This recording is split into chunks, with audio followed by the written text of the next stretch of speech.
The fluorescent lights of O'Hare International Airport buzzed overhead like angry wasps, casting everything in that particular shade of institutional white that made even the healthiest complexion look sallow. I stood frozen beside Carousel 3, my carry-on clutched in numb fingers, watching Ryan's mouth move as he delivered words that seemed to come from very far away. I can't do this anymore, Sophia. I can't. The crowd surged around us, a river of travelers parting around our little island of devastation. Somewhere behind me, a child wailed. The conveyor belt groaned as it disgorged luggage in an endless mechanical rhythm. My suitcase went past once, twice, 3 times before I registered its presence. Everything felt distant, muffled, as if I were underwater. You're breaking up with me? Now? Here? My voice sounded strange to my own ears, too high, too thin. We're supposed to be going to Chicago for your conference. We have hotel reservations. You said you wanted me to meet your colleagues. Ryan wouldn't meet my eyes. His gaze skittered away, focusing on something over my left shoulder. He dressed carefully this morning in his favorite navy blazer, the one that made his shoulders look broader than they were. I'd helped him pick it out 3 months ago. Had he known even then? Had he already been planning this moment? I met someone else. The words landed like physical blows. It just happened, Sophia. I didn't mean for it to, but she gets me. She understands my career aspirations in a way you never did. A laugh escaped me, sharp and bitter as burnt coffee. Your career aspirations? I've been supporting you for 2 years, Ryan. I took on extra shifts at the hospital so you could attend networking events. I edited your resume at 3 a.m. That's just it, he interrupted, finally looking at me. His hazel eyes, which I'd once found so warm, now seemed cold and dismissive. You're a nurse, Sophia. Ashley is an investment banker. She moves in the same circles I do. She can help me advance. The airport seemed to tilt slightly. I pressed my hand against the cold metal of a nearby pillar to steady myself. Ashley, your colleague from work. The one you said was just a friend. She's on the same flight, Ryan continued, oblivious to or uncaring about the way his words shredded what was left of my dignity. Actually, she's probably already through security. First-class boards in 20 minutes.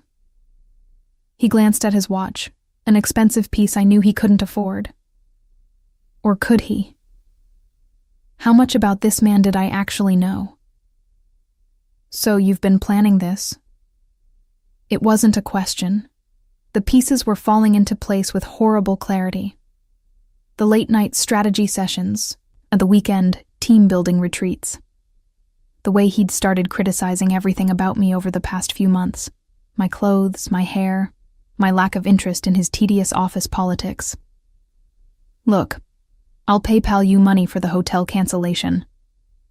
He was already backing away, eager to escape, to return to his shiny new life with his shiny new girlfriend who understood his ambitions. Take care of yourself, okay? And then he was gone, swallowed by the crowd, leaving me standing alone beside the luggage carousel with my suitcase, making its endless circuit, and my carry-on hanging from my shoulder like a dead weight. Around me, reunions unfolded with squeals of delight and warm embraces. A young couple kissed passionately beside the escalator. An elderly man held flowers for someone who hadn't arrived yet.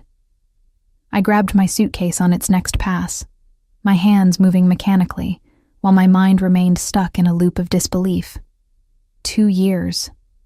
2 years of my life poured into a relationship with a man who saw me as nothing more than a stepping stone, easily discarded when someone better came along. The bathroom offered temporary sanctuary. I locked myself in a stall and let the tears come, quiet and bitter.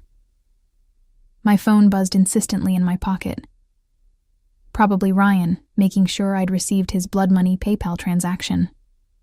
I ignored it. The fluorescent light hummed its indifferent song. Someone in the next stall was talking loudly on their phone about a business deal gone wrong. When the tears finally subsided, I emerged to splash cold water on my face. The mirror reflected a stranger, red-rimmed eyes, blotchy cheeks, mascara smudged beneath my lower lashes. I looked exactly like what I was, a woman who'd just been publicly humiliated at an airport. My phone buzzed again. This time I looked. Transaction received, $200 from Ryan Mitchell. $200 for 2 years. I laughed, and the sound echoed harshly off the tile walls. A woman washing her hands gave me a concerned glance before hurrying out. I'd taken the week off work for this trip, used precious vacation days I'd been hoarding. My apartment in Philadelphia would be waiting, cold and empty. I had nowhere to go and nothing to do except return home and explain to everyone that Ryan and I were finished, that I'd been naive enough to believe his lies about our future together. The thought of the return flight made my stomach turn. Hours in coach, squeezed between strangers, with nothing to do but replay every moment of our relationship and identify the exact points where I'd been too stupid to see what was happening. Screw it, I muttered, startling myself with the decision even as I made it. I wasn't going home. Not yet. I'd come to Chicago, and I'd stay in Chicago. I'd use my own money I'd earned through double shifts and holiday overtime, to book a hotel room and spend a few days wandering a city I'd never seen. Alone. Without Ryan and his dismissive comments and his career aspirations. The relief of having a plan, even a foolish one, steadied me slightly. I repaired my makeup as best I could, squared my shoulders, and wheeled my suitcase back into the terminal. The departures board showed Ryan's flight to Chicago had already started boarding. First-class passengers were probably settling into their spacious seats, accepting complimentary champagne, while I stood here trying to figure out which airline had the next available economy seat to the same destination. "Excuse me." The voice came from behind me, deep and accented in a way I couldn't quite place. "Italian, maybe?" "I couldn't help but overhear your earlier conversation. My apologies for eavesdropping." I turned to find a man who seemed to have stepped out of a different reality entirely.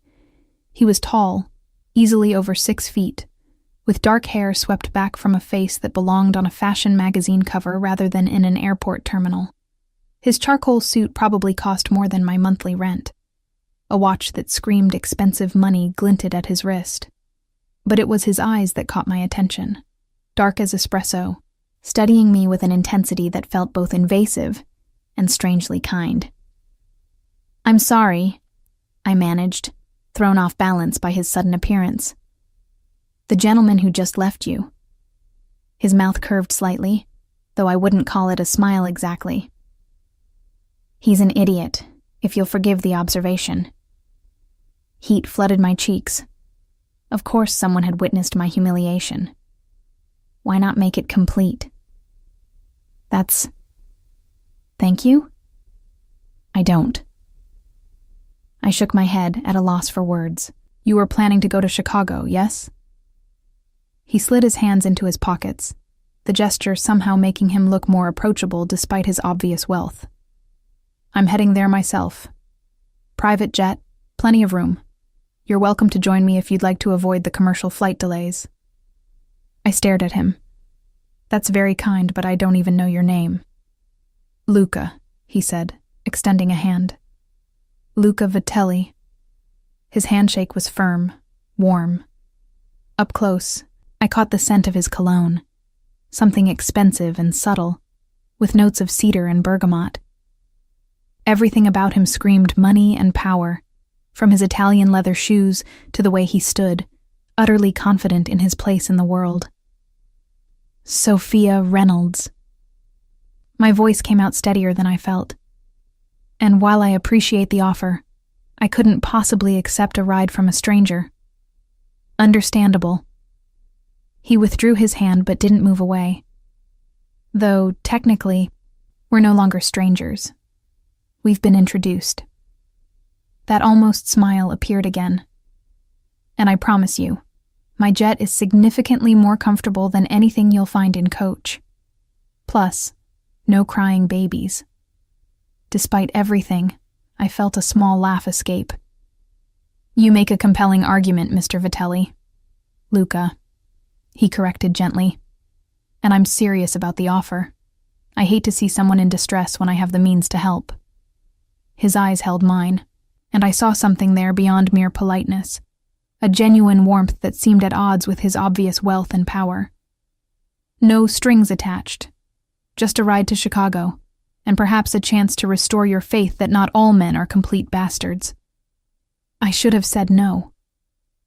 Every instinct I'd cultivated over 28 years of life screamed at me to decline politely and book my own ticket like a sensible person. But something about him. Maybe it was the kindness in those dark eyes. Maybe it was the fact that he'd called Ryan an idiot. Maybe it was simply that I was too emotionally raw to care about being sensible. Made me hesitate. "I don't want to impose," I heard myself say. "You won't be." He gestured toward the exit. "My car is waiting. The flight leaves in 40 minutes. If you change your mind, I'll have my driver take you back to the terminal. No questions asked." I looked down at my suitcase, at my carry-on with its coffee stain from this morning when everything had still been normal. I thought about Ryan boarding his first-class flight with Ashley, who understood his career aspirations. I thought about my empty apartment and the pitying looks I'd get from my coworkers when I had to explain what happened. "Okay," I said, the word feeling both reckless and liberating. "Thank you. I accept." Luca's smile widened, transforming his face entirely. "Excellent. I promise you won't regret it." As I followed him through the terminal, weaving between travelers and their rolling luggage, I wondered if that was true. Somewhere in the back of my mind, a small voice whispered that I'd just made either the best or worst decision of my life. I wouldn't know which until it was far too late to turn back. The black Mercedes waiting at the curb looked like it had been polished that morning. A driver in a crisp uniform emerged immediately, taking my suitcase with practiced efficiency before I could protest. He nodded respectfully to Luca, murmuring something in Italian too quick for me to catch. "This is Marco," Luca said as he held the door open for me. "He's been with my family for 20 years. You're in excellent hands." I slid into the leather interior, the seats so soft they felt like butter. The car smelled of expensive leather and that same subtle cologne Luca wore. Through the tinted windows, the airport looked different. Distant. Less real somehow. Luca settled beside me, maintaining a respectful distance but close enough that I caught the warmth radiating from him. Marco pulled smoothly into traffic, navigating the chaos of the departure lanes with the confidence of someone who'd done this 1,000 times. "So," Luca said, turning slightly toward me. "Philadelphia. What do you do there, Sophia?" "I'm an ER nurse at Jefferson." Saying it aloud made me acutely aware of the contrast between us. My scrubs and sensible shoes versus his tailored suit. My student loan debt versus his private jet. Trauma unit, mostly. It's intense, but I love it. Something flickered in his eyes. Respect, maybe. "That's admirable work. Necessary work." He paused. "Your ex-boyfriend mentioned you took extra shifts to support him." The reminder of Ryan sent a fresh wave of humiliation through me. "Yes, well, that was clearly a mistake." "His mistake," Luca corrected quietly. "Not yours. Loyalty is a rare quality. He was a fool not to value it." I looked out the window, not trusting myself to respond without my voice breaking. We'd left the main terminal behind, heading toward a more remote section of the airport. Private hangars rose in the distance, sleek and modern. "May I ask what brings you to Chicago?" I managed after a moment. "Besides rescuing abandoned women at airports," he laughed, a low, genuine sound. "Business, mostly. My family has interests there, import-export operations, some real estate." He said it casually, as if everyone's family owned international businesses. I try to visit quarterly, check on things personally. The car slowed as we approached a security gate.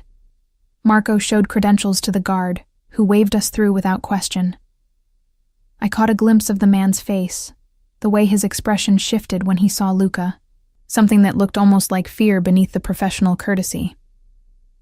We pulled up beside a sleek white jet, its engines already humming. The Vitelli name was emblazoned on the tail in elegant script. A flight crew waited at the base of the stairs, 2 pilots and a flight attendant, all standing at attention like soldiers awaiting inspection. "Welcome aboard, Mr. Vitelli," the older pilot said, his accent distinctly Italian. His eyes flicked to me with barely concealed curiosity. "We're ready for immediate departure." "Excellent." Luca placed his hand at the small of my back, guiding me toward the stairs. The touch was light, impersonal, but I felt it like a brand through my sweater. "This is Ms. Reynolds. She'll be joining us." The flight attendant, a striking woman with her dark hair pulled back in a severe bun, smiled at me, but the smile didn't quite reach her eyes. "Of course. Welcome, Ms. Reynolds. I'm Isabel. If you need anything during the flight, please don't hesitate to ask." The interior of the jet looked like something from a movie. Cream leather seats that could recline fully, glossy wood paneling, soft lighting that seemed to glow from everywhere and nowhere at once. A small conference table occupied the rear of the cabin, papers and a laptop already set up there as if Luca had been working before his trip to the airport. "Please, sit wherever you're comfortable," Luca said, gesturing to the seats. "We have about 90 minutes to Chicago. Would you like something to drink? Champagne, perhaps? Or coffee?" "Coffee would be wonderful." I chose a seat by the window, my fingers tracing the buttery leather. Everything here cost more than I'd make in a year, maybe several years. Isabel appeared moments later with coffee in a real porcelain cup. Not the paper kind from airport kiosks, but actual china with delicate gold edging. The coffee itself was perfect, rich and smooth without any bitterness. Luca settled across from me, his long legs stretched out, completely at ease in this world of casual luxury. "Tell me about your work," he said. "What made you choose emergency medicine?" As the jet taxied toward the runway, I found myself relaxing slightly.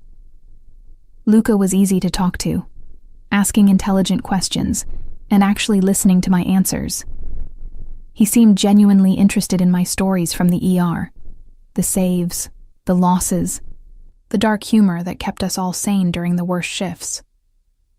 "You see people at their most vulnerable," he observed. "That must require a special kind of strength." "Or a special kind of crazy," I said, managing a small smile. "My mother thinks I should have gone into pediatrics. Something less intense." "But you thrive on the intensity." It wasn't a question.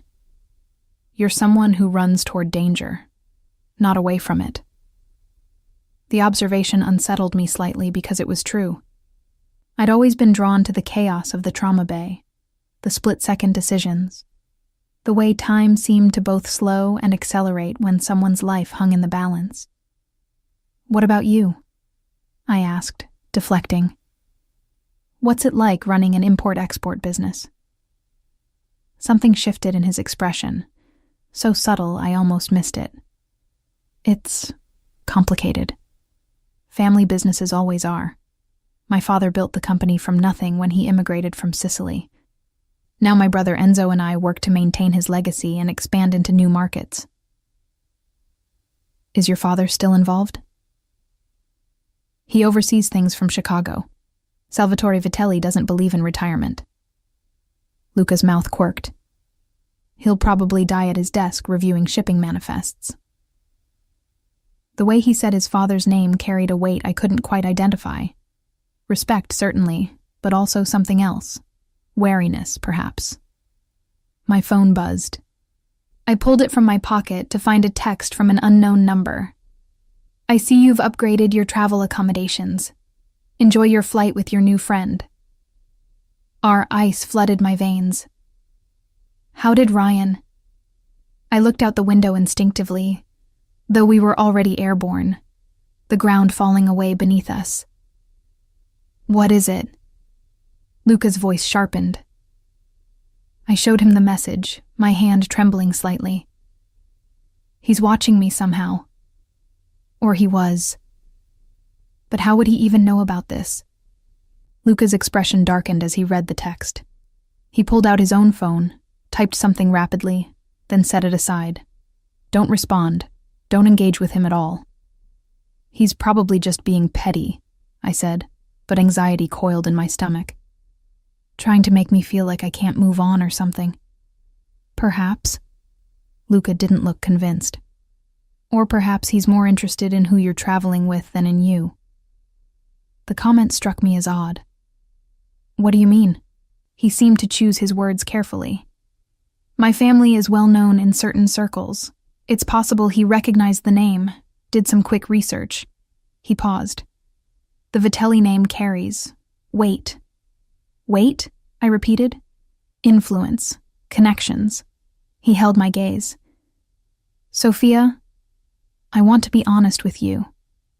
My family's businesses aren't always conventional. We operate in gray areas sometimes. I tell you this because if your ex-boyfriend is the type to use information as leverage, you should know what you might be stepping into by accepting my help." I should have been alarmed, should have demanded to be let off at the nearest airport. Instead, I found myself studying Luca's face, looking for signs of deception or threat. I saw only a kind of weary honesty. "Are you in the Mafia?" The question came out more blunt than I intended. He didn't laugh or deflect. "My family has history with certain organizations, yes. But I'm working to legitimize our operations, to move into legal territory entirely." He leaned forward slightly. "I won't lie to you and say we're completely clean, but I'm trying to change that." The plane hit a patch of turbulence, and I gripped my armrest. Luca's hand covered mine, steady and warm. "If you want," he said quietly, "I can have the pilots divert to Cleveland. You can catch a commercial flight from there, no harm done. I'd understand completely." I should have said yes, should have gotten as far from this beautiful, dangerous man as possible. But something in me, the same reckless thing that had made me follow him in the first place, refused. "No," I heard myself say. "I'm already here.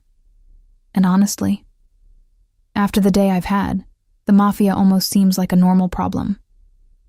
His laugh surprised me, rich and genuine. "You're quite remarkable, Sophia Reynolds." The flight passed quickly. Luca worked on his laptop while I pretended to read a magazine, though I was really watching him. The way his brow furrowed when he concentrated. The occasional Italian curse under his breath when something displeased him. The unconscious gesture of running his hand through his hair when he was thinking. We landed at a private airstrip outside Chicago as the sun was setting, painting the sky in shades of amber and rose. Another car waited, this one a black Range Rover with windows tinted so dark they looked like voids. "I've arranged for you to stay at the Sinclair," Luca said as we descended the stairs. The evening air was cooler than Philadelphia, carrying the scent of approaching rain. "It's one of our properties. You'll be comfortable there, and it's secure." "Luca, I can't accept—" "You can, and you will." His tone brooked no argument. "Consider it an apology on behalf of all the men who don't appreciate the remarkable women in their lives." A different driver held the door this time, a younger man with cold eyes and a barely concealed bulge under his jacket that I recognized from the ER. A gun. He nodded to Luca with something approaching reverence. "This is Dante," Luca introduced. "He'll be available if you need anything during your stay. Transportation, recommendations, whatever you require." As we drove into the city, Chicago rose around us like a forest of glass and steel. The streets were crowded with evening traffic, pedestrians hurrying home from work, the normal rhythm of urban life. But beside me, Luca was texting rapidly, his expression growing progressively darker. "Is everything all right?" I ventured. He looked up, and for a moment I saw something in his face that sent ice through my veins. Pure, cold fury before it was masked again behind a pleasant smile. "Fine," he said. "Just some unexpected business to attend to." His phone rang, and he answered in rapid Italian, his voice clipped and hard. When he hung up, he turned to me. "Sophia, I apologize, but I need to make a stop before taking you to the hotel. It won't take long." The car had already changed direction, heading toward a more industrial part of the city. The buildings here were older, grimier. Fewer streetlights meant pools of shadow gathered in alleyways. We pulled up in front of a warehouse, its windows dark. Several other cars were already parked outside, expensive vehicles that looked out of place in this neighborhood. "I'll just be a few minutes," Luca said, but his hand lingered on mine. "Stay in the car. Dante will keep you safe." Before I could respond, he was gone, disappearing into the warehouse with two other men who'd emerged from the shadows. The door closed behind them with a hollow boom. Dante remained in the driver's seat, his eyes constantly scanning our surroundings. The silence stretched, broken only by the distant sound of traffic and my own rapid heartbeat. Then I heard it, a muffled shout from inside the warehouse, the unmistakable crack of a gunshot. I grabbed for the door handle, but Dante's voice stopped me cold. "Don't, Ms. Reynolds. Whatever happens in there, you don't want to see it." Through the warehouse windows, I caught a glimpse of movement. Figures silhouetted against harsh fluorescent lighting. Luca's distinct profile, his arm raised. Another shot. Then silence. When Luca emerged 15 minutes later, his suit was still immaculate, his expression calm. But there was something dark on his hands that he wiped away with a cloth Dante handed him as he slid back into the car. "I'm sorry for the delay," he said pleasantly, as if we'd just stopped for coffee. "Shall we continue to the hotel?" I stared at him, at this man who'd been kind and charming, and who had just walked out of a building where someone had been shot. "What did I just witness?" I whispered. Luca's dark eyes met mine, and in them I saw the truth I'd been avoiding. This wasn't a businessman with Mafia connections. This was something much more dangerous. "The beginning," he said softly, "of you understanding exactly what world you've entered, Sophia."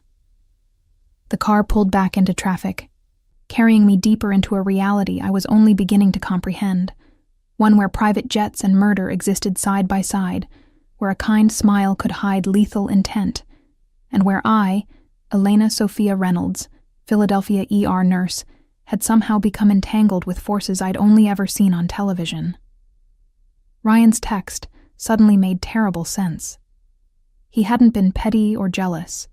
He'd been warning me. The Sinclair Hotel occupied the top 15 floors of a glass tower in downtown Chicago. The lobby was all marble and modern art, with a fountain trickling in the center and staff who moved like choreographed dancers. A concierge appeared the moment we entered, greeting Luca by name with a deference that went beyond professional courtesy. "Mr. Vitelli, welcome back. Your usual suite is prepared." "Thank you, Richard. But tonight Ms. Reynolds will be our guest. Please give her the Lakeview suite and ensure she has everything she needs." Richard's gaze flicked to me, and I saw him taking in my rumpled sweater, my airport tousled hair, my obvious emotional exhaustion. Whatever conclusions he drew, he kept them hidden behind a professional smile. "Of course, sir. Ms. Reynolds, if you'll follow me." I looked at Luca, who had stepped slightly away to take a phone call, his voice low and terse.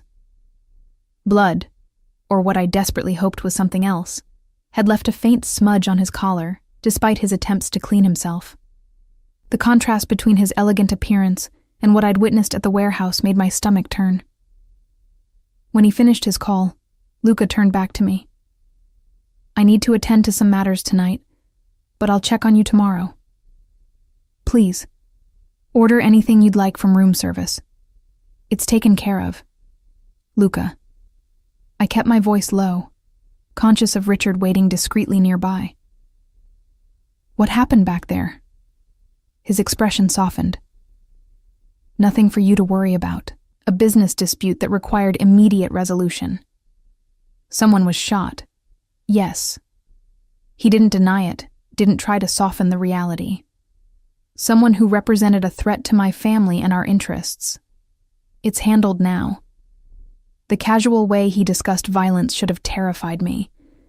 Instead, I felt a strange numbness settling over me. The same emotional distance I'd learned to cultivate in the ER, when facing horrors no training could prepare you for. I should leave, I said. Go back to Philadelphia. You could. He stepped closer, his voice gentle. But your ex-boyfriend knows you're here. He's clearly monitoring your movements somehow, which suggests he has resources or connections I'd like to understand better. Until I know what his interest is, you're safer under my protection. Protection from what? That's what I intend to find out. He glanced at Richard, then back at me. Stay tonight. Get some rest. We'll talk in the morning when you've had time to process everything. He paused. And Sophia? I am sorry you witnessed that. It wasn't meant for your eyes. Before I could respond, he was gone, striding back through the lobby with that same fluid confidence, phone already pressed to his ear. Richard cleared his throat delicately. Ms. Reynolds, shall I show you to your suite? The Lakeview Suite lived up to its name. Floor-to-ceiling windows offered a breathtaking view of Lake Michigan, its dark waters reflecting the city lights like scattered stars. The space was larger than my entire apartment, a bedroom with a king-sized bed, a living area with a leather sofa and gas fireplace, a bathroom with a soaking tub that could fit 3 people. The minibar is complimentary, Richard informed me, as is anything from room service. If you need fresh clothes, we have a boutique on the 6th floor that can be opened at your request. Simply call the concierge. After he left, I stood at the window, watching the city pulse below. Somewhere out there, Luca was attending to business matters that probably involved more violence, and I was here, in a luxury hotel suite I could never afford, protected by a man I barely knew who just orchestrated or committed murder in front of me. My phone buzzed. Ryan again. Interesting choice of traveling companion. Does he know about your grandfather? About what Antonio Reynolds really did before he died? I stared at the message, my blood running cold. My grandfather had died when I was 15, a quiet man who'd owned a small import business in South Philadelphia. He'd been retired for years by then, spending his days in his garden and arguing about baseball with his neighbors. What could Ryan possibly mean? I started to type a response, then remembered Luca's warning. Don't engage. Instead, I called the one person who might have answers. My mother picked up on the 3rd ring. Sophia? Is everything all right? You sound strange. Mom, what did Nono do exactly? Before he retired? A long pause. Why are you asking about this now? Please, it's important. I heard her sigh, the sound carrying decades of weight. Your grandfather worked in import-export, you know that. Mediterranean goods mainly. Olive oil, wine, that sort of thing. And another pause. Sophia, your grandfather came from the old country, from Sicily. Things were different then. The way business was conducted, the people you had to work with to get things done. Was he involved with the Mafia, Mom? The silence on the other end told me everything. We don't use that word, she said finally, her voice tight. Your grandfather was a legitimate businessman who happened to have connections from the old country. That's all. When he retired, he left all of that behind. But he had records, documents. How do you... She stopped herself. Who have you been talking to? What's going on, Sophia? I looked out at the glittering city, at the wealth and power and violence that had swallowed me in less than 12 hours. I think I might be in trouble, Mom. Where are you? Chicago. I came here with someone I met. Someone who might have connections similar to Nono's. My mother made a sound somewhere between a groan and a prayer. Santo cielo, Sofia. Your grandfather kept files, yes. Records of transactions of people he worked with. He said they were insurance, in case anyone ever tried to come after the family. After he died, I put them in a safe deposit box. I never looked at them, never wanted to know. Where's the box? First National Bank on Passyunk Avenue. Why? Sophia, what have you gotten yourself into? I didn't have an answer for her. After promising to call tomorrow, I hung up and stared at my phone. Ryan's message glowed on the screen, its implications becoming clearer. He knew about my grandfather's past. Somehow he'd discovered information that even I hadn't known. And now, he was using it to... What? Warn me? Threaten me? Or did he want something from those files? I needed to think. Needed to shower away the grime of this impossible day and try to make sense of everything. But first, I pulled up my phone's browser and typed, Vitelli Family Chicago. The results were carefully curated, legitimate business holdings, charitable donations, society page photos of the Vitelli patriarch Salvatore and his 2 sons at various functions. But buried in the search results was an old news article from 15 years ago. Alleged organized crime figure Salvatore Vitelli acquitted in RICO case. I skimmed the article, my unease growing. Federal prosecutors had tried to prove the Vitelli import-export business was a front for money laundering, drug trafficking, and extortion. The case had fallen apart when key witnesses recanted or disappeared. The defense had painted Salvatore as a successful immigrant businessman being persecuted for his ethnicity. Further searching revealed more breadcrumbs, a pattern of violence surrounding anyone who crossed the Vitelli family, of businesses that flourished or failed based on their relationship with the organization, of judges and politicians who seemed unusually sympathetic to Vitelli interests. And there was Luca, younger in the photos, standing slightly behind his father at various events, always impeccably dressed, always with that same calm expression. The articles mentioned his degree from Wharton, his work modernizing the family's legitimate holdings. They called him the respectable face of the Vitelli empire. They didn't mention that he apparently had no problem executing someone in a warehouse. The shower was too hot, but I needed it. Needed to feel clean, to wash away the day's accumulated trauma. I stood under the spray until my skin turned pink and the bathroom filled with steam. When I emerged, wrapped in the hotel's plush robe, I found that someone had been in the suite. My suitcase had been brought up and unpacked, my clothes hanging in the closet. On the bed lay a garment bag and a note in elegant script. For tomorrow, should you need it. L. Inside the bag was a dress, Armani, if the label was to be believed, in a deep emerald that would complement my complexion perfectly. Beside it, shoes that were exactly my size. I should have been charmed by the gesture. Instead, it felt like another demonstration of how thoroughly Luca controlled this situation. He knew my size, had known it even before bringing me here, which meant he'd been planning to dress me, to keep me, from the moment he'd offered that ride at the airport.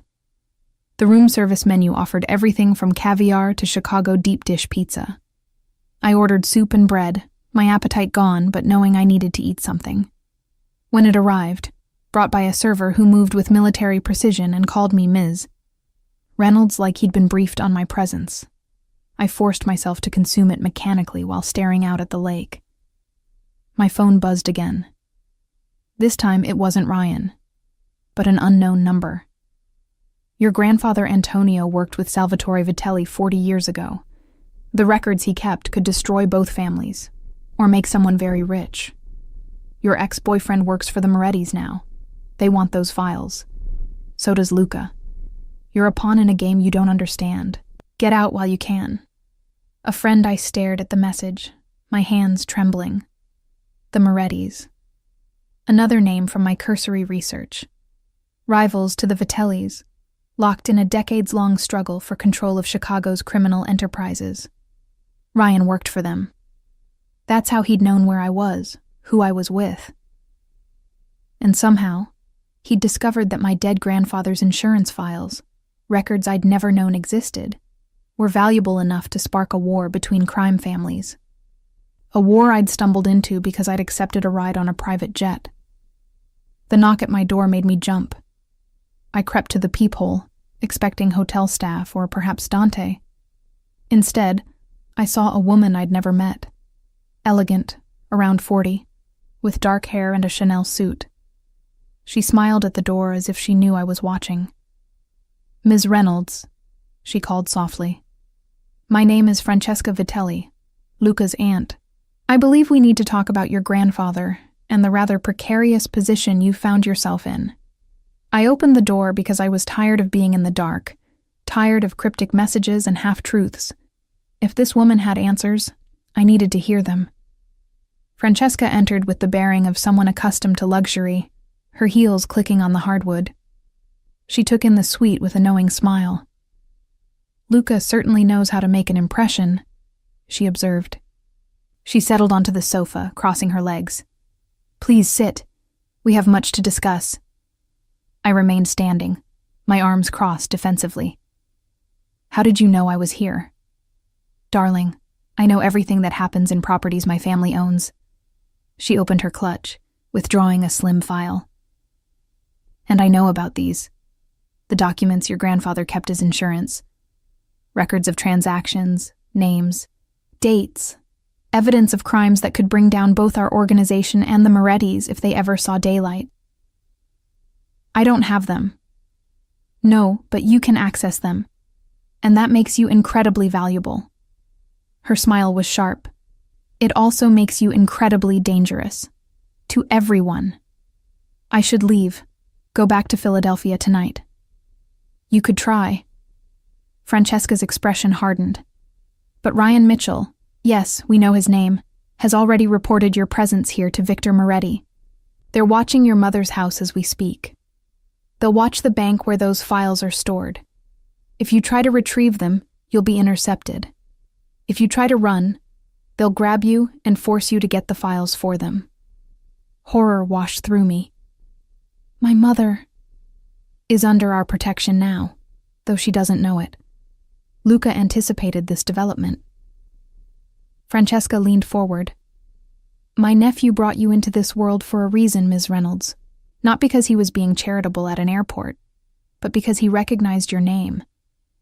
He's been looking for Antonio Reynolds' granddaughter for 3 months, ever since we learned the Morettis were also searching for those documents. The betrayal hit like a physical blow. He knew, from the beginning. He knew who you were, yes, but the manner of your meeting was genuine coincidence, a fortunate one for him." She softened slightly. "And for what it's worth, I believe his attraction to you is real. Luca doesn't normally involve himself personally in business matters." "What does he want from me?" "The files, obviously." Francesca stood, smoothing her skirt. "But more than that, he wants you safe. The problem is that safe means different things to different people. For Luca, it means keeping you here, under his protection, until this situation is resolved. For you." She paused. "I imagine safe means getting as far from this mess as possible." "Can you help me do that?" She studied me for a long moment. "I could, but I won't. Because despite what you might think right now, my nephew is your best option for survival. The Morettis will kill you once they have the files. Luca will keep you alive." "In exchange for what?" Francesca's smile returned, sad this time. "That's between you and him. But I'd suggest cooperation, Ms. Reynolds. The alternative is far worse than you can imagine." After she left, I stood at the window again, watching the city lights blur through tears of frustration and fear. 24 hours ago, my biggest problem had been a cheating boyfriend. Now I was caught between crime families, my life depending on files I'd never known existed, protected by a man who'd orchestrated our entire meeting. The dress hanging in my closet suddenly felt like a costume.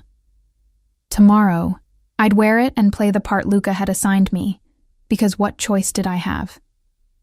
But as I finally crawled into the enormous bed, my phone clutched in my hand like a talisman, I made myself a promise. I would survive this.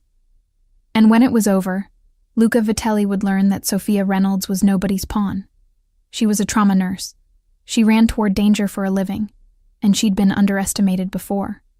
Morning arrived with pale sunlight filtering through the floor-to-ceiling windows. I'd barely slept, my mind replaying Francesca's revelations until they'd worn grooves in my consciousness. The emerald dress hung in the closet like a question I wasn't ready to answer. Room service delivered breakfast unasked, perfectly poached eggs, fresh fruit, coffee that tasted like liquid gold. A note accompanied it. Meeting at 10 a.m. Luca will collect you. I ate mechanically, watching the city wake below. Joggers appeared along the lakefront path. Traffic thickened on Lakeshore Drive. Normal people living normal lives, blissfully unaware of the criminal underworld operating in parallel to their reality. At 9:45, I forced myself into the emerald dress. It fit perfectly, of course, skimming my curves in a way that was sophisticated rather than provocative. The shoes transformed my walk, adding height and a confidence I didn't feel. I stared at my reflection, barely recognizing the woman looking back. Luca arrived at precisely 10 a.m. He wore a different suit today, navy this time, with a crisp white shirt that made his olive skin seem to glow. His eyes widened slightly when he saw me. "You look." He paused, seeming to search for words. "Stunning." "Your aunt has good taste." I kept my voice neutral, professional. "Or did you pick this out yourself?" Something flickered in his expression. Guilt, perhaps. I may have provided some guidance. He stepped into the suite, closing the door behind him. "Sophia, about yesterday. You knew who I was, from the beginning."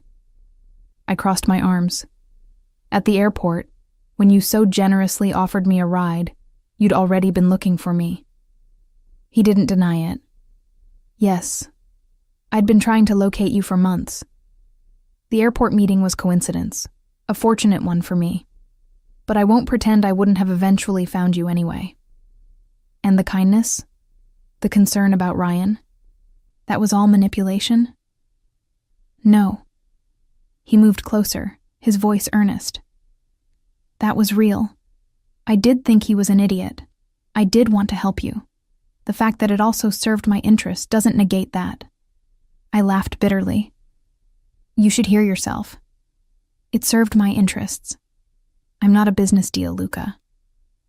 "I know that." He reached for my hand, but I pulled away. "Sophia, please, let me explain everything." "Your aunt already did. My grandfather worked with your father 40 years ago. He kept insurance files that both your family and the Morettis want.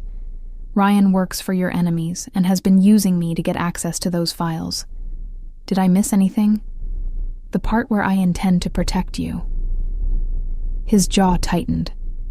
"And the part where those files contain evidence that could destroy both our families. Your grandfather documented everything. Murders, bribes, names of people who should have stayed buried. If the Morettis get them, they'll use them to bring down my family and consolidate their power. Dozens of people will die. And if your family gets them, we destroy them, burn every page, every backup, eliminate the threat entirely." He paused. "Your grandfather was a smart man, Sophia. He understood that true insurance meant mutually assured destruction. Those files implicate the Morettis as much as us. Neither family can allow them to exist. So you need me to retrieve them?" "Yes, from the safe deposit box at First National Bank." He pulled out his phone, showing me surveillance photos of the bank. "The Morettis are watching it. They've had teams in place since yesterday. We can't approach without triggering a confrontation." "Then how?" "You walk in, retrieve the files, walk out." He swiped to another image. A man in his late 50s with cold eyes and a boxer's build. "This is Victor Moretti. He'll approach you, probably outside the bank. He'll be polite at first. Try to convince you to hand over the files voluntarily. And when I refuse?" "You won't refuse. You'll let him take them." At my shocked expression, Luca smiled grimly. "The files you'll carry will be forgeries, good enough to fool a quick inspection, but ultimately worthless. By the time Victor realizes, we'll have the real documents safely secured." I shook my head, trying to process this. "You want me to willingly hand over fake evidence to a mob boss? I want you to play a role that keeps you alive." His hand found mine again, and this time I didn't pull away. "Sophia, I know I've manipulated you. I know I've put you in danger. But I'm also the only thing standing between you and Victor Moretti, who would have no qualms about torturing information out of you if he thought it would help." The casual mention of torture should have terrified me. Instead, I felt that same clinical detachment I'd mastered in the ER, assess the situation, identify the threat, take action. "What's the real plan?" I asked. "Because I don't believe you're just going to destroy those files. They're too valuable." Luca studied me, and I saw respect flicker in his dark eyes. "You're right. We'll keep them as leverage against the Morettis, and as insurance against anyone in our own organization who might get ambitious. Like your brother Enzo?" His expression hardened. "You've done your research. Your aunt mentioned him briefly, said he's more traditional, less interested in legitimizing the family business. Enzo believes our father is getting soft, that I'm too focused on legal operations." Luca moved to the window, his back to me. "He's been making alliances with other families, positioning himself to take control. The Antonio Reynolds files would give him leverage he doesn't deserve. So I'm caught in a war between 3 different factions. The Morettis, your family, and your brother's ambitions." "Yes." He turned back to face me. "Which is why you need to trust me, Sophia. I can navigate these waters. I can keep you safe." "In exchange for what? My cooperation? My silence?" "Your partnership." The word hung between us, weighted with implications I wasn't ready to examine. "I need someone I can trust completely. Someone outside the family politics. Someone who understands what's at stake." "You barely know me. I know you run toward danger instead of away from it. I know you're loyal even when it costs you.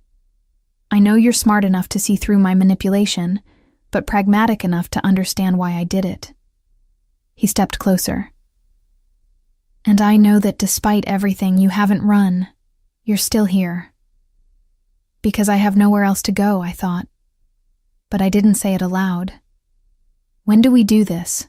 I asked instead. "Tomorrow morning, 10 a.m. The bank opens at 9, so there will be enough people around that Victor won't risk violence in public." He pulled an envelope from his jacket. "Your identification for the safe deposit box. Your mother had it couriered overnight." I stared at the envelope, a new wave of anger washing through me. "You contacted my mother?" "Francesca did. Explained that you were in danger and needed access to your grandfather's estate documents." His expression softened. "Your mother is frightened for you, Sophia. But she's also proud. She said you were always the brave one." The mention of my mother, her fear, her pride, cracked something in my carefully maintained composure. Tears burned behind my eyes, but I refused to let them fall. "I need air," I said abruptly. "I need to get out of this hotel room." "Of course." Luca checked his watch. "I have meetings this afternoon, but Dante can take you anywhere in the city you'd like to go." "Alone. I need to go alone." He hesitated, conflict playing across his face. "The Morettis will be watching the bank, not randomly following me around Chicago. You said so yourself." I met his gaze steadily. "I'm not a prisoner, Luca. If I'm going to be your partner, I need to make that clear right now. After a long moment, he nodded. Take my credit card. Buy whatever you need. Dante will drive you wherever you want, but he stays in the car. He withdrew a black Amex from his wallet. Please be careful. The gesture of trust, or the appearance of it, surprised me. I took the card, our fingers brushing. The contact sent an unwelcome warmth through me that I immediately suppressed. Dante drove me to Michigan Avenue, where gleaming storefronts promised transformation through material goods. I had him drop me at the corner of Oak Street and walked alone for the first time since arriving in Chicago. The normalcy was jarring. Tourists snapped photos. Business people hurried past, phones pressed to their ears. A street musician played saxophone, his case open for donations. Nobody looked at me with recognition or threat. I was just another woman in a nice dress, blending into the urban landscape. I ended up in a coffee shop, ordering a latte and claiming a corner table where I could watch the street. My phone buzzed constantly. Messages from Luca checking in, from Dante confirming my location, from my mother asking if I was okay, and one from Ryan. Tomorrow at the bank. Don't make this harder than it needs to be. So he knew the plan, or thought he did, which meant Victor Moretti knew, which meant this was a trap within a trap.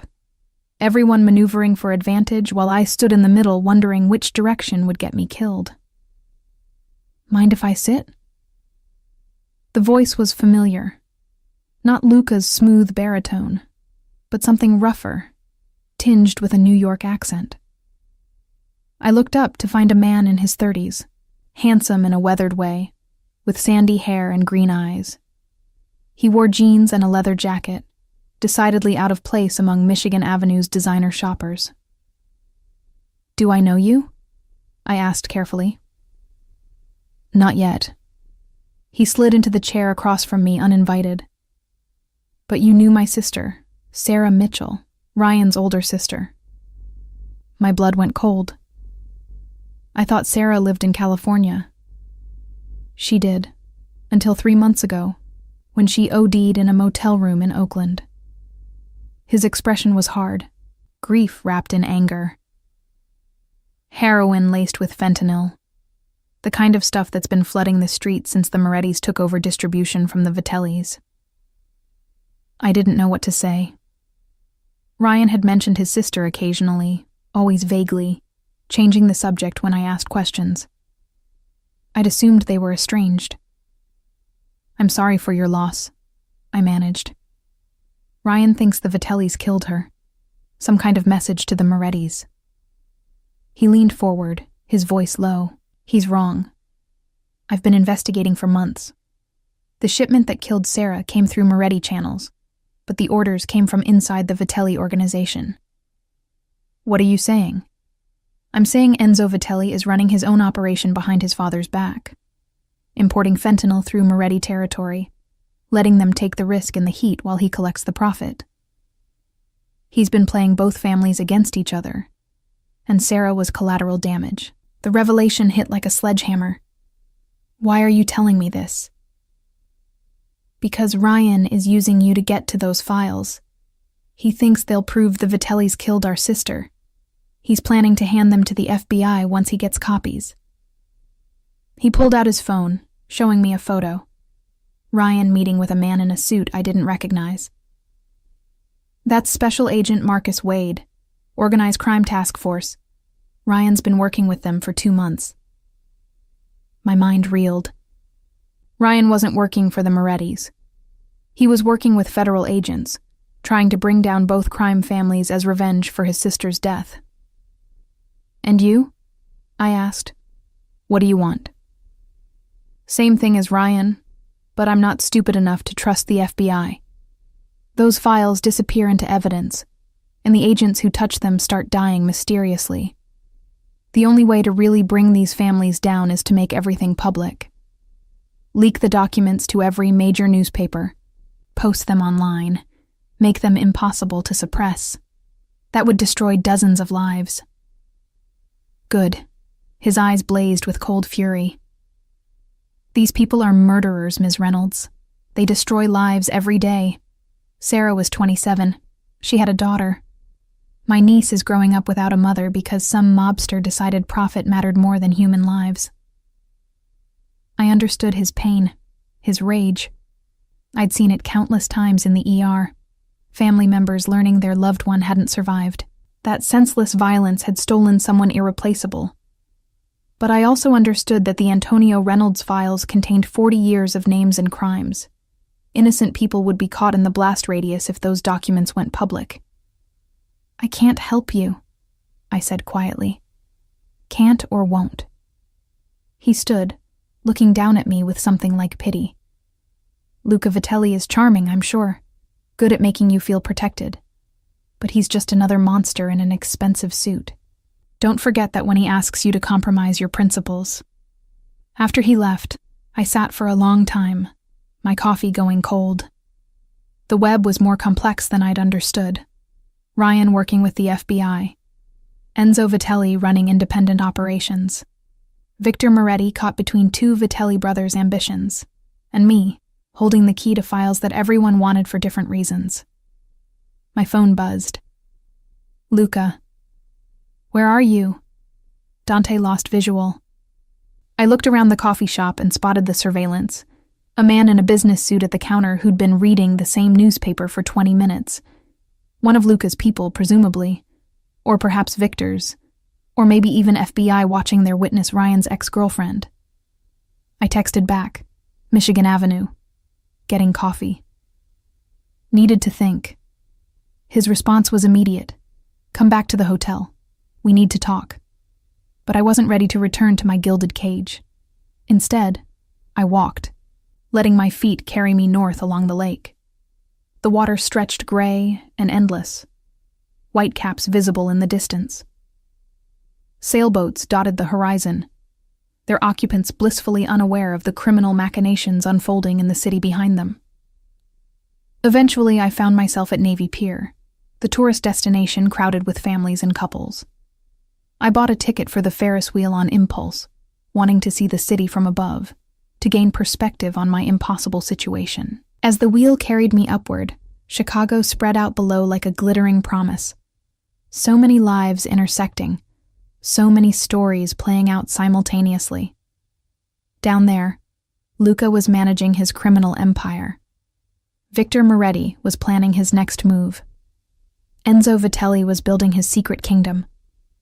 Ryan was collaborating with federal agents. And my mother was home in Philadelphia, terrified for her daughter. My phone rang as I reached the top of the wheel. Unknown number.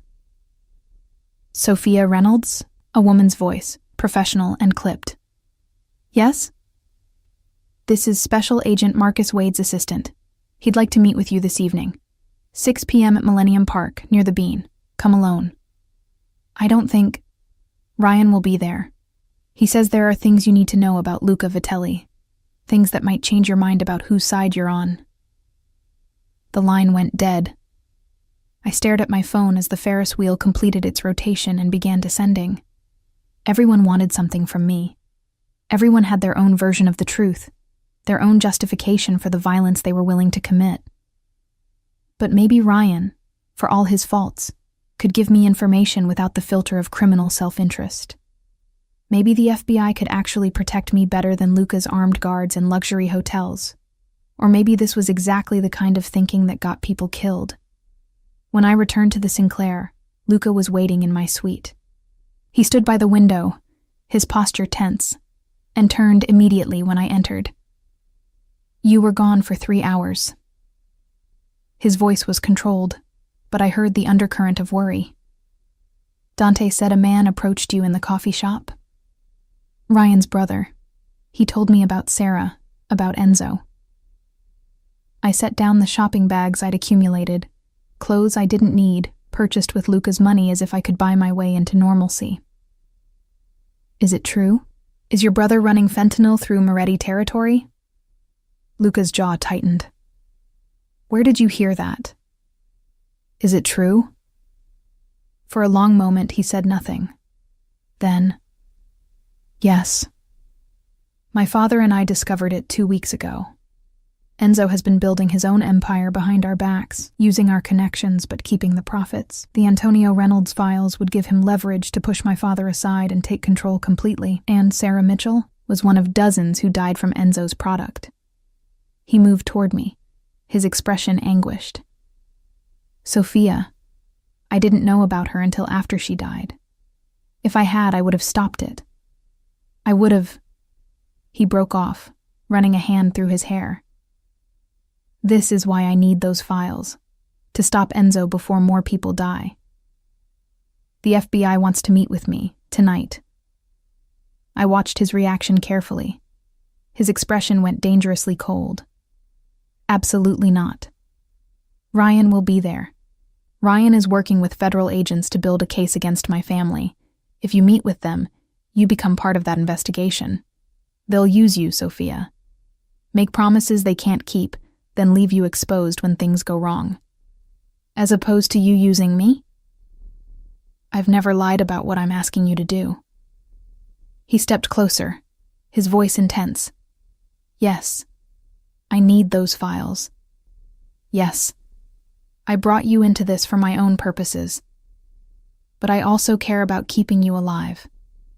Which is more than I can say for federal agents who'll sacrifice you the moment it's convenient. I'm going to the meeting. Then I'm coming with you. That defeats the purpose. I don't care. His hand cupped my face, thumb tracing my cheekbone. You don't understand how dangerous this game is, Sophia. One wrong move and you're dead. I won't let that happen. The intensity in his eyes, the genuine fear beneath his controlled exterior, made my breath catch.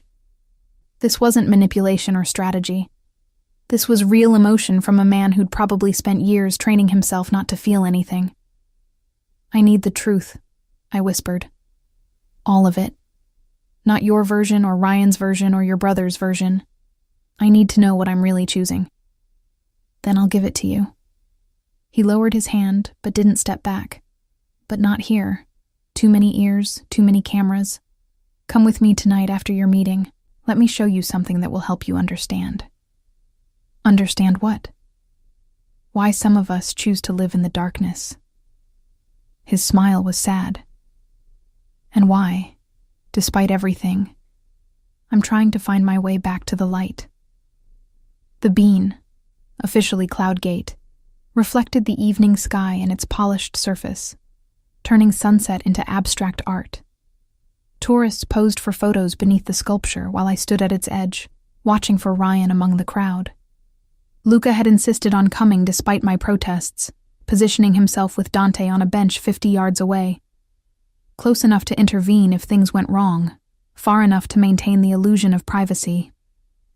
I'd agreed to the compromise because arguing seemed pointless when he had a dozen other people watching me anyway. Ryan appeared at 6:05 looking haggard.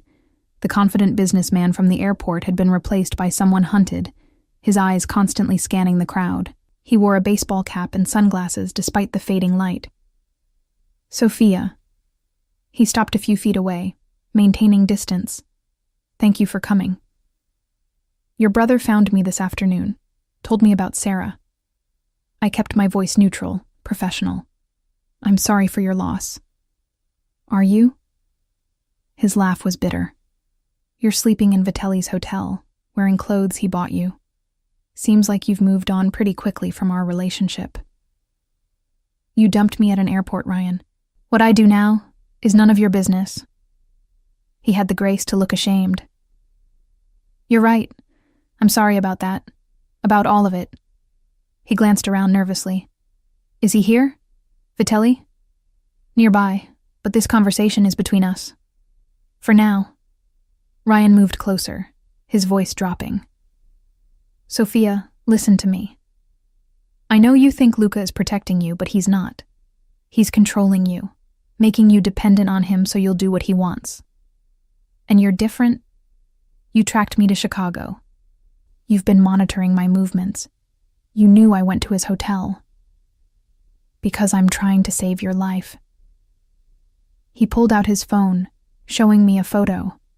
Luca in what looked like the warehouse from 2 nights ago, gun in hand, standing over a body. This is who you're trusting. This is the man you think will keep you safe. The image should have shocked me. Instead, I felt only a weary acknowledgement of what I'd already known. I saw him shoot someone the night we arrived. I know what he is. And you're still with him?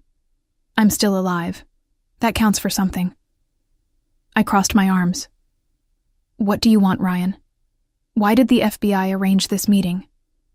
Because we need your help. He pocketed his phone. The files your grandfather kept are the key to dismantling both crime families. But we need the real documents, not the forgeries Vitelli is planning to give the Morettis. How do you know about? We have someone inside the Vitelli organization. A source who's been feeding us information for months. He paused. Sophia, tomorrow when you go to that bank, federal agents will be waiting. We'll secure the real files, and you'll be placed in protective custody. You'll testify against both families, and in exchange, you'll get immunity and a new identity. Witness protection. Yes. A chance to start over, away from all of this. It sounded appealing in its simplicity. Walk away from Luca, from the Morettis, from the entire nightmare. Let the FBI handle the criminals while I disappeared into suburban anonymity somewhere in Middle America. Except nothing in this world was simple. Your source, I said slowly. It's not Enzo, is it? Ryan's expression confirmed my suspicion before he could verbalize it. He approached us 6 months ago, said he wanted immunity in exchange for information about his father's operations and the Moretti organization. And you believed him. We verified everything he's given us. It's all checked out. Because he wants you to believe him. I shook my head, pieces clicking into place. Enzo is playing you, Ryan. He doesn't want to bring down the families. He wants to eliminate his competition. His father, his brother, the Morettis.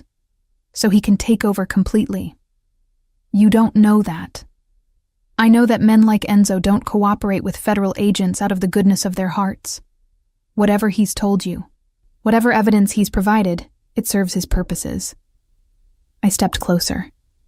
Think about it.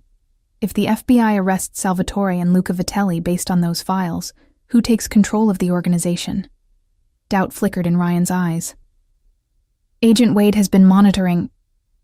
Agent Wade is getting exactly what Enzo wants him to see. I felt the certainty settling over me. The Antonio Reynolds files document crimes from both families. If they go public or into FBI evidence, both organizations collapse. The Morettis lose their leadership, the Vitellis face RICO charges, and Enzo steps into the power vacuum as the only major player still standing. That's a pretty elaborate theory. It's exactly what I'd do if I wanted to seize control of a criminal empire. I pulled out my own phone, showing him the research I'd done that afternoon. Enzo has been consolidating power for years, buying loyalty from underbosses, making independent deals, building his own revenue streams.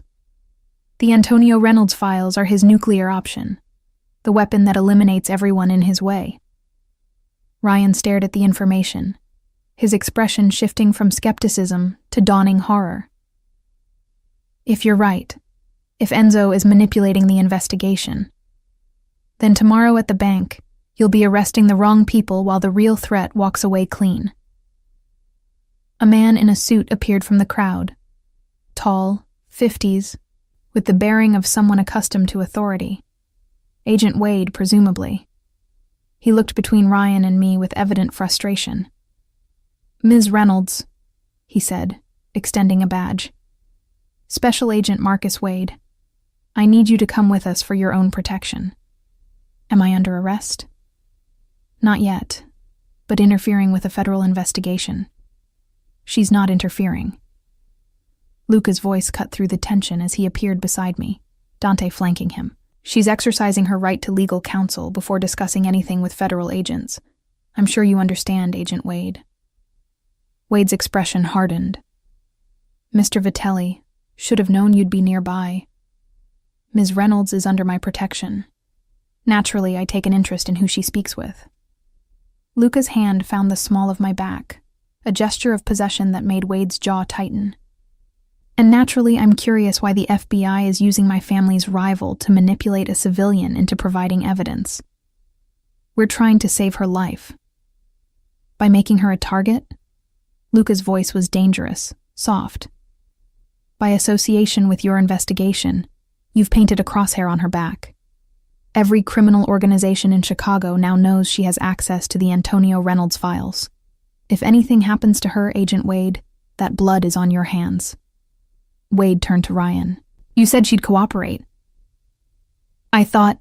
Ryan looked at me, betrayal evident in his expression. Sophia, please. This is about Sarah. About justice for my sister. No, I said quietly. This is about revenge. And I understand that, Ryan. I do. But burning down 2 crime families won't bring Sarah back. It'll just kill more people and let Enzo Vitelli take over operations while pretending to be legitimate. You don't know that. Actually, a new voice said, she's absolutely right. We all turned to find Enzo Vitelli himself approaching, flanked by his own security detail. He looked like a more dangerous version of Luca. Same dark eyes, same expensive suit, but with a harder edge, a cruelty that his younger brother had learned to mask. Agent Wade, Enzo said pleasantly. I see you've met my brother's new girlfriend. Beautiful, isn't she? I can see why he's so eager to keep her close. Enzo, Luca's voice was arctic. What are you doing here? Protecting the family's interests, which apparently includes preventing Sophia from making a terrible mistake. Enzo smiled, but it didn't reach his eyes. Ms. Reynolds, my brother has likely told you many things about me. Most of them are probably true. But what he hasn't told you is that those files you're so worried about, they implicate him just as much as anyone else. That's a lie, Luca said, but I caught the flicker of something in his expression. Not quite guilt, but close. Is it? Enzo pulled out his phone, showing me what appeared to be scanned pages from the Antonio Reynolds documents. Your grandfather kept meticulous records, Sophia, including details about a shipment that came through in 2019. Fentanyl smuggled in wine crates from Albania. My brother personally oversaw the distribution. The ground seemed to tilt beneath me. I looked at Luca, searching his face for denial. Instead, I saw terrible confirmation. It was one shipment, he said quietly. Before I understood what it would do, before I knew. Before Sarah Mitchell and 50 other people died from the product you distributed, Enzo finished. But please, brother, tell Sophia how you're different from me, how you're trying to go legitimate while I'm the monster. Agent Wade stepped forward, hand moving toward his weapon. Enzo Vitelli, you're under arrest for... The shot came from somewhere in the crowd, the distinctive crack of a high-powered rifle. Agent Wade dropped, blood blooming across his chest. Chaos erupted, people screaming, running, Ryan diving for cover, Dante pulling a weapon as more shots rang out. Luca grabbed me, pulling me behind the bean's curved surface as bullets sparked off the polished metal. I caught a glimpse of Enzo's men returning fire, of Agent Wade lying motionless on the ground, of Ryan crawling toward him, trying to apply pressure to the wound. We need to move, Luca shouted over the gunfire. Now! But I was frozen, staring at Agent Wade's blood spreading across the concrete, at the pandemonium we'd unleashed. This was my fault. I'd refused to cooperate, had tried to play games with forces I didn't understand, and now people were dying. Sophia. Luca's voice cut through my paralysis. We have to go. He pulled me toward the street where the Range Rover was already racing to meet us. Dante provided covering fire as we ran, and I caught one last glimpse of Ryan, still crouched over Agent Wade, his hands red with blood. Then we were in the vehicle, tires squealing as we accelerated away from Millennium Park. Behind us, sirens wailed. The shooting had lasted maybe 30 seconds, but it felt like hours. Who was shooting? I managed, my voice shaking. Moretti's? Enzo's people? Both, probably. Luca was on his phone, barking orders in Italian. This was supposed to be a negotiation. Someone decided to turn it into a war. Agent Wade is likely dead. His voice was flat, emotionless. The mask was back in place, the dangerous criminal I'd glimpsed at the warehouse. Which means the FBI will come down on all of us with everything they have. We need those files now, tonight, before they freeze all the accounts and lock down every resource. I stared at him, really seeing him for the first time without the filter of attraction or fear. This was who Luca Vitelli truly was. A man who could watch a federal agent die and immediately start calculating his next move. Who had distributed the drugs that killed Sarah Mitchell and dozens of others, then convinced me he was trying to make things right. You lied to me, I whispered. I omitted truths. He didn't look at me, still focused on his phone. There's a difference, not to me. He finally met my gaze, and I saw something in his eyes. Regret, perhaps, or the ghost of it. I'm sorry you had to see that. Sorry you're caught in this. But we don't have time for moral debates right now. Victor Moretti just made his move, and if we don't respond immediately, we lose everything. Including me, especially you. His hand found mine, squeezing tightly. Whatever you think of me right now, whatever I've done, know that I will keep you alive. That's not a lie, Sophia. It's a promise. The Range Rover raced through Chicago's streets, carrying me deeper into a world where promises and threats were indistinguishable, where every choice led to violence, and where the only constant was that someone, somewhere, was always planning betrayal.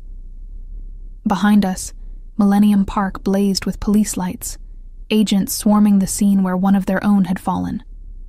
And ahead, in the darkness of whatever came next, waited the Antonio Reynolds files, the evidence that everyone was willing to kill for, that had already cost so many lives. The files that I, Elena Sophia Reynolds, Philadelphia ER nurse, was somehow supposed to retrieve tomorrow morning while avoiding FBI agents, Moretti soldiers, Enzo's assassins, and my own rapidly developing understanding that there were no good choices left. Only survival, and the terrible question of what I'd become by the time I achieved it. The Range Rover turned north, heading away from downtown toward one of Luca's properties in the suburbs. My phone buzzed, my mother calling, probably having seen news reports about the shooting. I declined it, unable to explain what was happening when I barely understood it myself. Beside me, Luca continued orchestrating his response to the evening's disaster. His world was burning, and he was calmly rearranging the pieces to survive the fire. I wondered if I'd learned to be the same way, or if the person I'd been, the nurse who saved lives, who believed in right and wrong, who thought she could navigate this nightmare with her principles intact, was already dead, killed somewhere between the airport and here by the accumulated weight of impossible choices. Tomorrow I would walk into First National Bank and retrieve files that had caused deaths, sparked wars between families, and corrupted federal investigations. Tonight, I would try to figure out which version of the truth to believe, and whether it even mattered anymore. The safe house was a converted warehouse in Pilsen, all exposed brick and industrial windows, the kind of space that appeared in design magazines under the heading Urban Chic. But the armed guards at every entrance and the steel-reinforced doors told a different story. Luca's father waited inside. Salvatore Vitelli was in his 70s, white-haired and stocky, with hands that looked like they'd built empires through sheer force of will. He sat in a leather armchair that resembled a throne, a glass of wine at his elbow, studying me with dark eyes that missed nothing. So this is Antonio Reynolds' granddaughter. His English carried a heavier accent than Luca's. You have his eyes. He was a smart man, your grandfather. Knew when to document, when to forget. Mr. Vitelli, I managed, acutely aware of Luca beside me, tense and watchful. Sit. Salvatore gestured to a sofa. We have much to discuss before tomorrow. He waited until we'd settled before continuing. My son tells me you understand the situation, the files, the FBI, my eldest son's ambitions. I understand that people are dying because of documents my grandfather wrote 40 years ago. People are always dying, Signorina. The question is whether their deaths mean something. He sipped his wine. Your grandfather understood this. When he kept those records, he knew they were weapons. Insurance against both families destroying each other in pointless war. Instead, they're destroying each other fighting over the insurance itself. A smile creased Salvatore's weathered face. Smart and blunt. I like you. He turned to Luca. You chose well. Papa, she's not, Luca began, but Salvatore waved him off. Your brother has made arrangements with Victor Moretti. They plan to ambush us at the bank tomorrow. Take the real files and eliminate anyone who knows about them, including Sophia. Ice flooded my veins. How do you know this? Because Enzo came to me this evening, told me everything. Salvatore's expression darkened. My own son, planning to kill his brother, his father, to take what he thinks should be his. He gave me a choice, step aside willingly or be removed. What did you say? I asked. I told him I would consider his proposal. He drained his wine. And then I called Luca and began making other arrangements. Luca's phone buzzed. He glanced at it, his jaw tightening. Victor Moretti just sent confirmation. He expects us at the bank at 10 a.m., unarmed, to make the exchange. Enzo will be there as his insurance that we don't try anything. It's a trap, I said. Of course it's a trap. Salvatore leaned forward. Which is why you won't go to the bank, Sophia. You'll go to my private vault where the real Antonio Reynolds files are already waiting. I stared at him. What? Your mother sent 2 sets of documents, one to the hotel as expected, one to me directly. He smiled at my shocked expression. She and I spoke this morning. I explained the situation, and she agreed that the safest place for those files was with me. My mother would never. Your mother understands family, Signorina. She knew Antonio kept those records to protect both organizations from mutually assured destruction. She doesn't want to see Chicago burn any more than I do.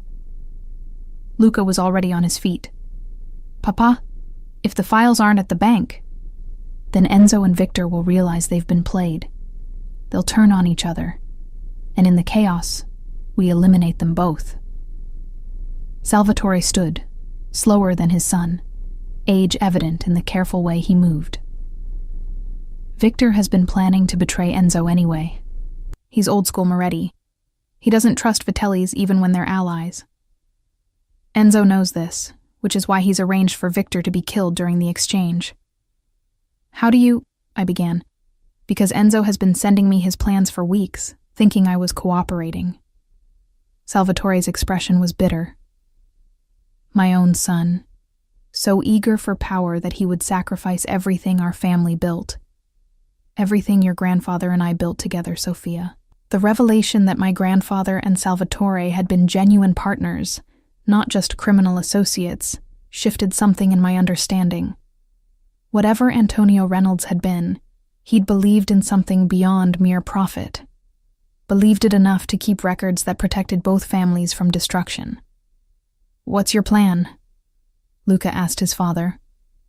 Tomorrow I go to the bank with Dante and the others. I play the role Enzo expects, the old man, frightened and compliant. When Victor arrives, when he realizes the files are forgeries, Enzo will make his move to kill him, and I will make mine to eliminate them both. You're going to start a war in the middle of downtown Chicago, I said, horror rising. I'm going to end a war that's been brewing for 40 years. Salvatore turned to me. Your grandfather understood that sometimes violence is necessary to prevent greater violence. That's why he kept those records, not to bring us down, but to force us to maintain balance. And where do I fit in this? You retrieve the real files from my vault. You decide what happens to them. Salvatore's gaze was intense. Destroy them, and the balance is gone. Both families spiral into chaos, with Enzo and Victor fighting for dominance. Keep them secret, and they remain leverage, insurance that keeps everyone in check. Or I give them to what's left of the FBI and watch you all go to prison. You could try. No threat in his voice, just acknowledgement. But Agent Wade's death was recorded by security cameras. The footage shows Enzo's sniper firing from a building the Moretti's control. Both families can be connected to a federal agent's murder. If those files go public, if the FBI goes to war with us, hundreds of people die. Not just criminals, Signorina. Families, children, the innocent people who live in neighborhoods we control. The moral calculation he was forcing on me, balance versus justice, pragmatic compromise versus idealistic destruction, made my head spin. This was beyond my training, beyond anything my life had prepared me for. I need air, I said, standing abruptly. Luca followed me to the warehouse's roof, where Chicago sprawled below us like a circuit board, lights flickering in patterns that suggested order while concealing the chaos beneath. He's manipulating you, Luca said quietly. My father is very good at that. Like father, like son. He didn't deny it. But he's also right about the consequences. If those files go public, if the FBI comes down on both families simultaneously, the power vacuum will be filled by someone worse. Maybe the Albanians, maybe the cartels. Enzo and Victor are evil, but they're local evil. They have roots here, families here. They want stability because chaos hurts their business. That's a pretty cynical worldview. It's a realistic one. He moved beside me, close enough that I felt his warmth. I know you want clear moral lines, Sophia. Good guys and bad guys. But the world doesn't work that way. Sometimes the best choice is the least horrible option. Your father is planning to commit murder tomorrow. Multiple murders, probably. And you're okay with that? I'm okay with survival. He turned to face me. Enzo has been poisoning our operations for years. The fentanyl I helped distribute? That was his innovation, his push for higher profits regardless of the body count.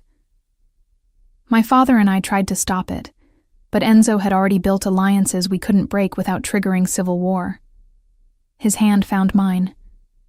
Tomorrow that war happens, and when it's over, I can finally dismantle the parts of our empire that kill people like Sarah Mitchell. By killing your own brother. By stopping a monster.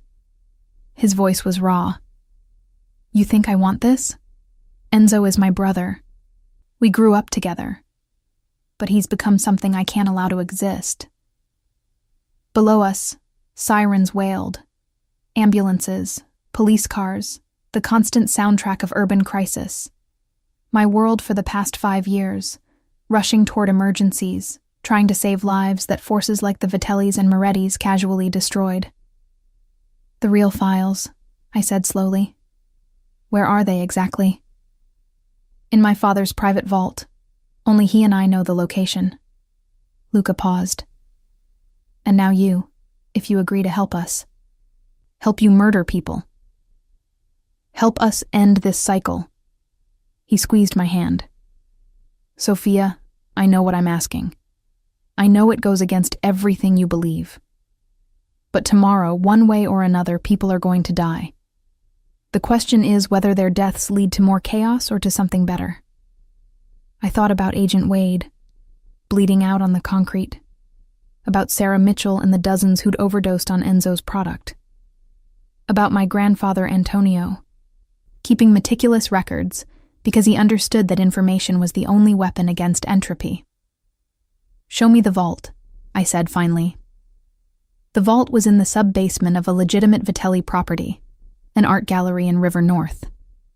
We descended through layers of security, past storage rooms filled with paintings worth millions, until we reached a steel door that required 3 separate biometric scans. Inside, the Antonio Reynolds file sat in an unassuming banker's box, 40 years of criminal history documented in my grandfather's precise handwriting. I opened the first folder. Names leaped out at me. Politicians, judges, businessmen, all detailed with dates and amounts. Murders documented with clinical precision. Money laundering schemes traced through legitimate businesses. The entire architecture of organized crime in Chicago, mapped across decades. "My God," I whispered. "This could bring down half the city's establishment, which is why it can never see daylight." Luca stood behind me. "That's the terrible logic of it, Sophia. These files are too powerful to use and too dangerous to destroy. So they just sit here forever? Insurance nobody can collect on? Until the world changes enough that they're irrelevant." He reached past me, pulling out a specific folder. "But this is what tomorrow is really about." The folder contained recent documents, not my grandfather's handwriting, Enzo's records of his independent operations, the fentanyl distribution, deals with the Morettis, and something else. A plan to eliminate Salvatore and Luca, take control of the Vitelli organization, and merge it with the Morettis under Enzo's leadership. "He's been planning this for 2 years," Luca said, "building his own empire inside ours, waiting for the right moment to strike. The Antonio Reynolds files gave him that moment." I read through the documents, my horror growing. Enzo hadn't just distributed drugs. He deliberately targeted rehabilitation centers, knowing recovering addicts would be easier to hook. He'd paid doctors to prescribe painkillers that led to addiction. He'd built an entire infrastructure of death, all while presenting himself as the respectable face of the Vitelli family. "This is evidence," I said. "Real evidence of recent crimes. This could go to the FBI without bringing down the entire historical record. If there was still an FBI investigation." Luca's expression was grim. "But Agent Wade is dead. Ryan Mitchell will be discredited as a revenge-seeking accomplice, and Enzo has spent months corrupting the task force from the inside. Any evidence we provide will be dismissed as Vitelli family propaganda. Then what's the point of any of this? The point is ending Enzo's operation permanently." He took the folder from my hands. "Tomorrow, when my father confronts him, these documents ensure Enzo can't talk his way out, can't claim he was working with our approval. The evidence proves he went rogue, and that his death was family justice, not federal business." The casual way he discussed his brother's execution made my stomach turn. But I'd seen what Enzo's operation had wrought. The bodies in my ER, the overdoses that no amount of Narcan could reverse, the families destroyed by addiction that Enzo had deliberately engineered. "What happens after?" I asked. "After tomorrow? After Enzo and Victor are dead? Does anything actually change?" Luca was quiet for a long moment.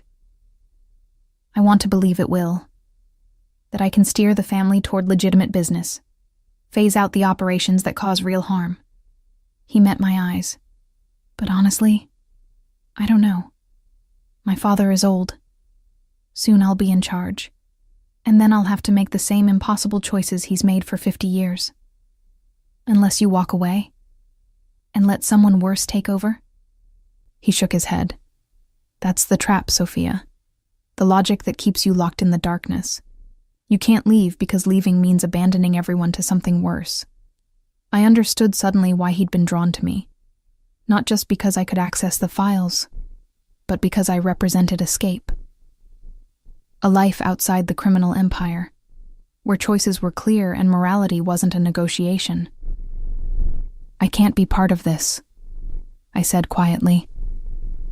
"Tomorrow, whatever happens at that bank, I can't be complicit in murder." "I know."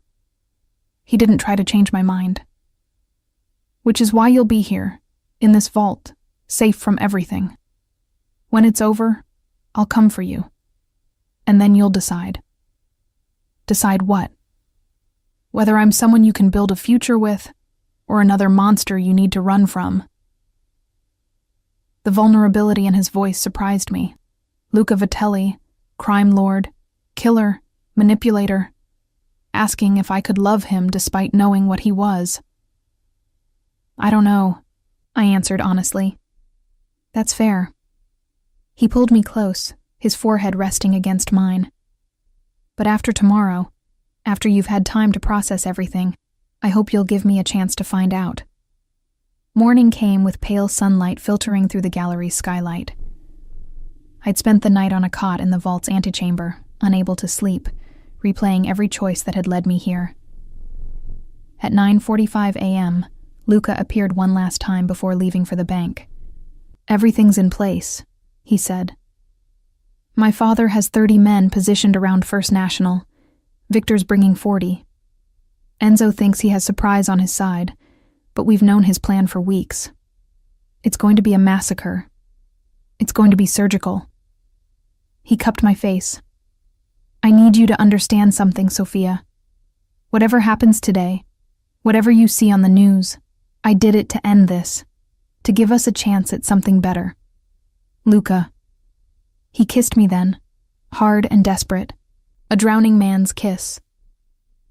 When he pulled back, his eyes were bright with something that might have been tears. If I don't come back, he said, the vault opens automatically at midnight. Take the files. Decide what to do with them. My lawyers have instructions to protect you regardless. Don't talk like that. I have to. He stepped toward the door. Because going into this, I need to know there's something worth coming back for. Then he was gone, and I was alone with 40 years of documented crimes and the terrible knowledge that somewhere across the city, the man I'd fallen for despite every rational instinct was walking into a war zone. The hours crawled past. I monitored news feeds on my phone, watching for reports of violence downtown. At 10:37 a.m., the first alerts came through. Breaking. Active shooter situation at First National Bank, downtown Chicago. Multiple casualties reported.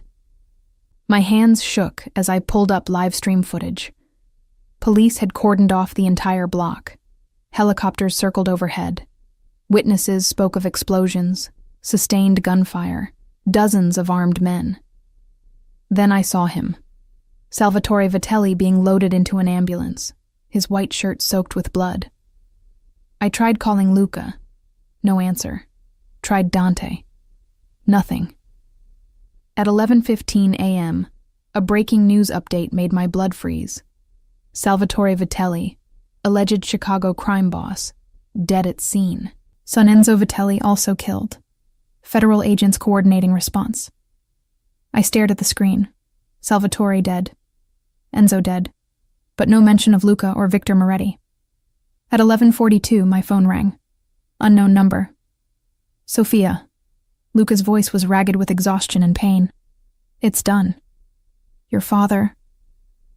Enzo poisoned his wine before we left. It was supposed to kill him during the confrontation, make it look like stress or heart failure. But Papa knew. He drank it anyway because the timing mattered more than his survival. Horror washed through me. He sacrificed himself? He wanted to make sure I'd have no choice but to finish this, that I couldn't back down at the last moment.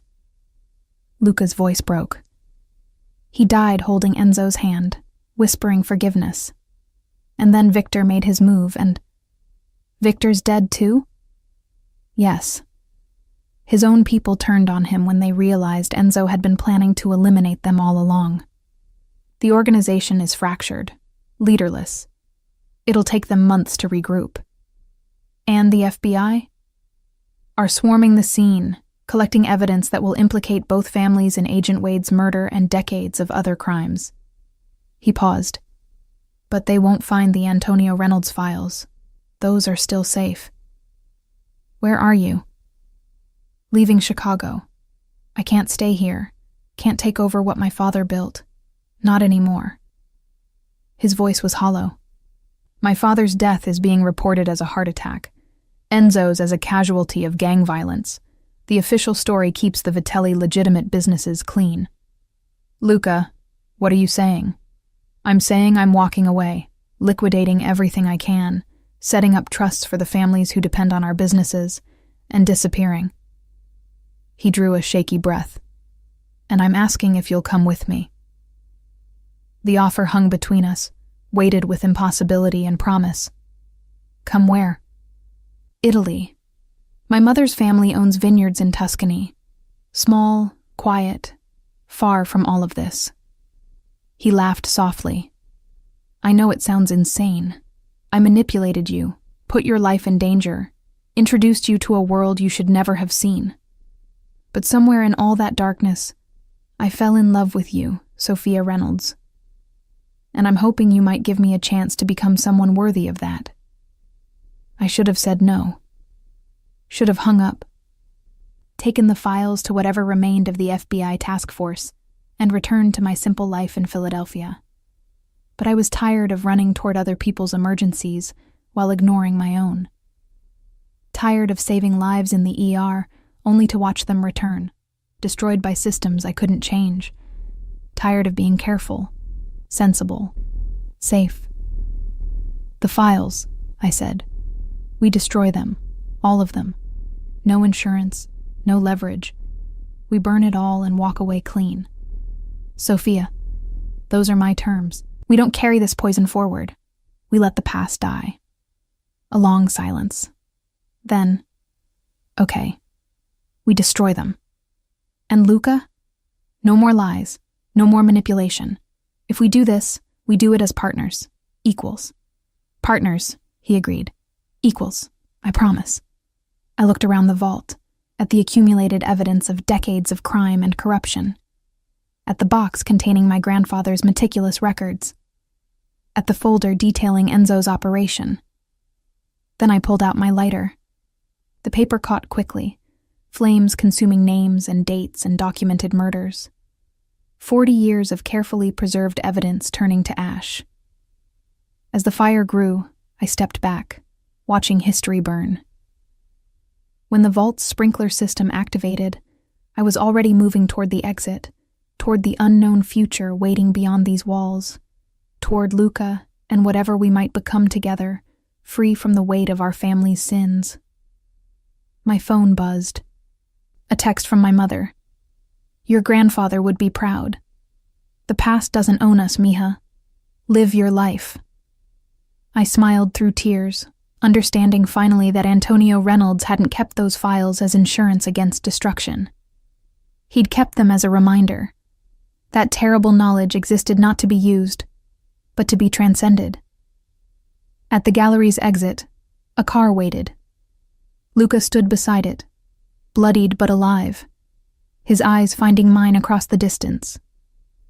I walked toward him, each step a choice, each choice freedom.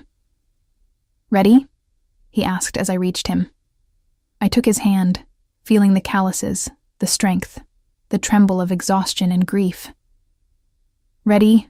I said. Chicago's skyline receded behind us as we drove toward O'Hare, toward Italy, toward a future we'd write ourselves. The past was burning in a vault behind us, and somewhere in the ashes was everything I'd been. The nurse, the girlfriend, the pawn in games I didn't understand. What I'd become remained to be seen. But for the first time since accepting that fateful ride from a beautiful stranger at an airport, I was choosing my own direction. And that, I decided, was enough.